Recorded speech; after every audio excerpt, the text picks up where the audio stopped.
যে মেয়েটা বিয়ের আগে রান্নাবান্না দেখলে ভয় পেত, রান্নার আশেপাশে যেত না, সেই মেয়েটাই এখন পাকা রাঁধুনি হয়ে পরিবারের সবাইকে রেঁধে খাওয়াতে পারে।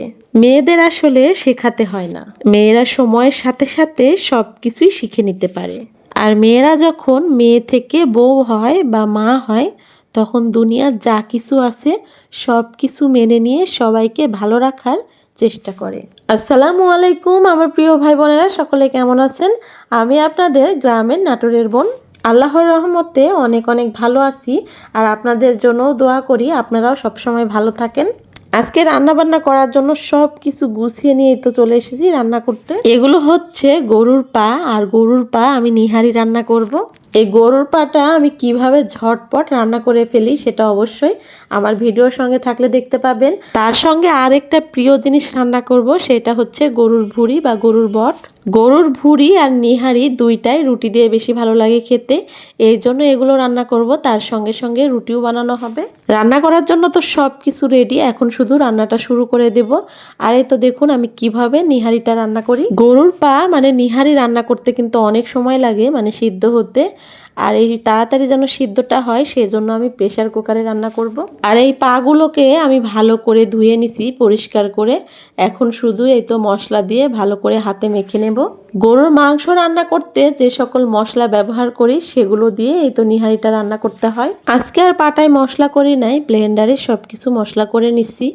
আদা, রসুন, জিরা, তারপরে হচ্ছে কয়েকটা এলাচ, সব কিছুই একসঙ্গে ব্লেন্ডার করেছি। আর বাটা মশলাও দিয়ে দিলাম এখানে। সব কিছু দিয়ে দিয়ে পরিমাণ মতো লবণ, হলুদ গুঁড়ো আর হচ্ছে মরিচের গুঁড়ো দিয়ে দিলাম। এই ঝাঁঝালো মরিচ গুঁড়ো আমি কিন্তু আপনাদেরকেও দিয়ে আসতেছি যারা অর্ডার করতেছেন। আমার প্রিয় ভাই বোনেরা যারা আমার ভিডিওগুলো দেখেন, আশা করি তারা অনেক বেশি ভালো আছেন, খুবই আনন্দের মধ্যে দিয়ে দিনগুলো কাটাচ্ছেন। আপনাদের মতো আমিও ছুটি কাটালাম, কারণ আপনাদের জন্য আমি প্রতিনিয়তই কাজ করি। আমার গ্রামীণ পণ্যগুলো সবসময় আপনাদেরকে দিয়ে থাকি। আর ঈদের মধ্যে কিন্তু কুরিয়ার ছুটি ছিল, সেই জন্য আপনাদের কাছে পাঠাতে পারি নাই। এখন যারা নিতে চাচ্ছেন তারা অবশ্যই অর্ডার করতে পারেন।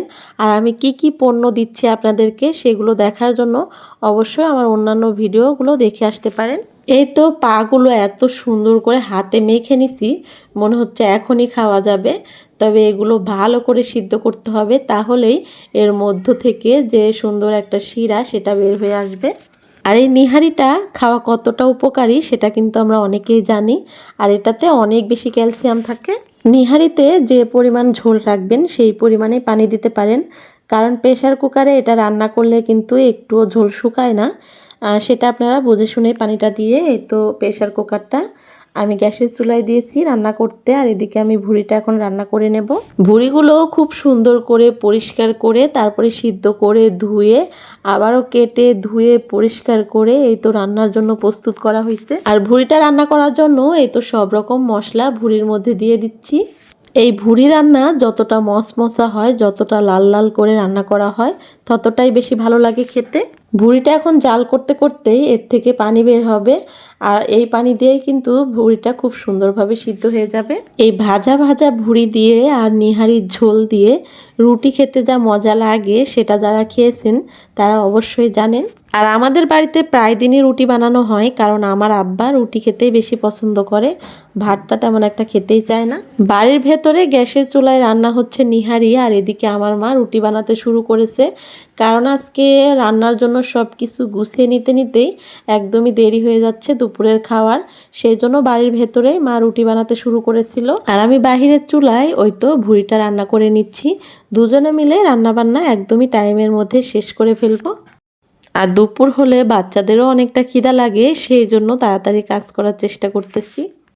আমরা কিন্তু লাল গমের আটার রুটি খাই, আর সেটা অনেক বেশি পুষ্টিকর।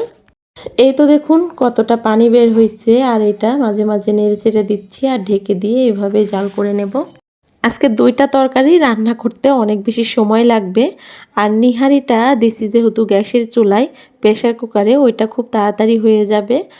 10টা সিটি দিলেই আমি প্রেশার কুকারের মধ্যেই রেখে দিব নিহারিগুলো, তাহলে খুব ভালোভাবে একদমই সিদ্ধ হয়ে যাবে। ভুঁড়িটা রান্না করতে গিয়ে অনেক বেশি তেল বের হয়েছে, সেই জন্য আমি আবার এই তো ছোট ছোট আলুগুলো কেটে এর মধ্যে দিয়ে দিচ্ছি। আলুটা দেওয়ার পরে অনেকটা সময় নিয়ে একদমই লাল লাল করে ভেজে নিতে হবে। এই দেশি ছোট আলুগুলোই ভুঁড়ি দিয়ে ভাজি করলে অনেক বেশি ভালো লাগে খেতে। এদিকে ভুঁড়িটা রান্না করতেছি, ভুঁড়ির ঘ্রাণ পেয়ে আমার ছেলের তো খিদা লেগে গেছে। আমার বড় ছেলে বলতেছিল আম্মু ভাত খাবো, ওকে আবার এই তো প্লেটে ভাত নিয়ে একটু ভুঁড়ি বেড়ে দিচ্ছি।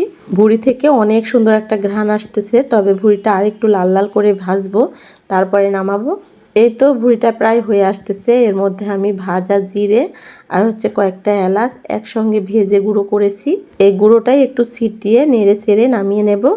আর যে সকল প্রিয় ভাই বোনেরা আমার ভিডিওটি দেখতেছেন, আপনাদের কাছে কেমন ভুঁড়ি রান্না পছন্দ সেটা অবশ্যই কমেন্টে জানাবেন।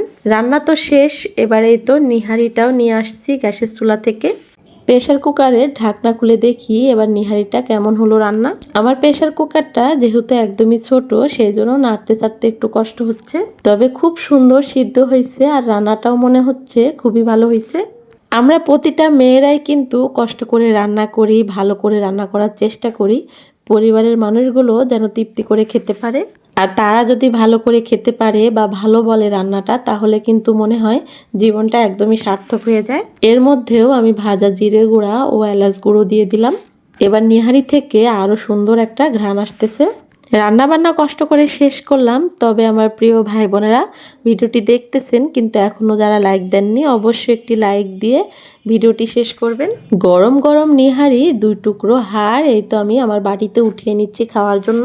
নিহারি খেতে অনেকেই পছন্দ করে বা অনেকে আবার খান না, তবে যারা এখনও খান নাই এভাবে রান্না করে খেয়ে দেখবেন, অনেক বেশি মজা লাগবে। আর এই তো একদমই লাল লাল করে মচমচা করে ভুঁড়ি রান্না, এটাও নিয়ে নিলাম বাটিতে। গরম গরম ফুলকো ফুলকো রুটি, তার সঙ্গে নিহারি আর লাল লাল করে মচমচা করে ভুঁড়ি রান্না, অনেক বেশি মজা লাগে খেতে। আমাদের পরিবারের ছেলে মেয়ে বাবা মা আমরা সবাই এই খাবারগুলো পছন্দ করি। আর এই তো খেতে খেতে বিদায় নিব। আর বিদায় নেওয়ার আগে আমার প্রিয় ভাই বোনদেরকে আবারও বলতেছি, যারা আমার প্রতিদিনের গ্রামীণ রান্নাগুলো দেখতে চান তারা অবশ্যই আমার চ্যানেলটি সাবস্ক্রাইব করে রাখবেন। আর যারা আমার চ্যানেলটি আগেই সাবস্ক্রাইব করেছেন তাদেরকে অসংখ্য ধন্যবাদ। আল্লাহ হাফেজ।